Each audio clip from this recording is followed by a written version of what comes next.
नमस्कार मित्रांनो, मी गणेश नरके तळेगाववरून बिझनेस बिलॉंग करतो. आपण आलो आहे शिरूर तालुक्यातील करंदी या गावात गुंजाळ सरांच्या या भेंडीच्या प्लॉटमध्ये. त्यांना आपण इथिकल एज्युकेशन सिस्टमच्या माध्यमातून सनीचे काही प्रोडक्ट दिलते, तर त्या प्रोडक्टचा त्यांना काय रिझल्ट आला आपण त्यांच्याकडून जाणून घेऊया. नमस्कार सर. नमस्ते.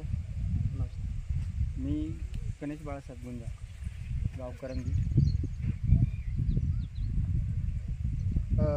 तुम्ही जो भेंडीचा प्लॉट आहे याच्यावर म्हणजे कशाचा प्रादुर्भाव? आता हे भेंडीचा प्लॉट होता माझा, याला जास्त प्रकारे मावा होता. हा हा सगळ्यात जास्त खालच्या पानांना होता.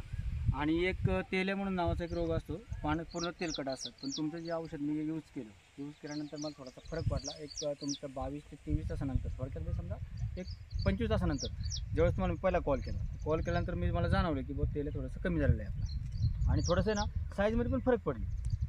तर मित्रांनो, फक्त ह्या मव्यासाठी आणि तेलासाठी आपण त्यांना सुपर स्ट्रायकर, सन प्रोटेक्टर आणि सनस्टिक हे प्रोडक्ट दिलते.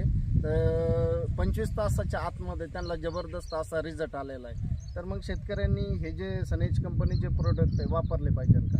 ठीक आहे, वापरले पाहिजे. आता कसं असतं तुम्हाला सांगतो, आता शेतकऱ्यांचा प्रथम विषय कसा असतो, सगळ्यात जास्त म्हणजे केमिकलवरती आधारित शेती चालते. तुम्हाला सांगतो विषय कसा दुकानात जाणार. आता प्रत्येक शेतकऱ्याची काय आर्थिक परिस्थिती काय अशी हे नाही, कोण कसं करणार की ठीक आहे, एखाद्याला समजा एखाद्या कसं आहे की क्रेडिटवरती एखादा माल मिळतो, तो आणणार, तो यूज करणार, ठीक आहे. पण ज्यावेळेस मी पण तेच करतो आतापर्यंत. पण मला असं वाटलं की ज्यावेळेस पर्यंत तुम्ही ते प्रोडक्ट दिलं, तर तुम्ही मला ते हे दिल्यानंतर मला तो फरक वाटला, तो एक समाधानकारक आहे.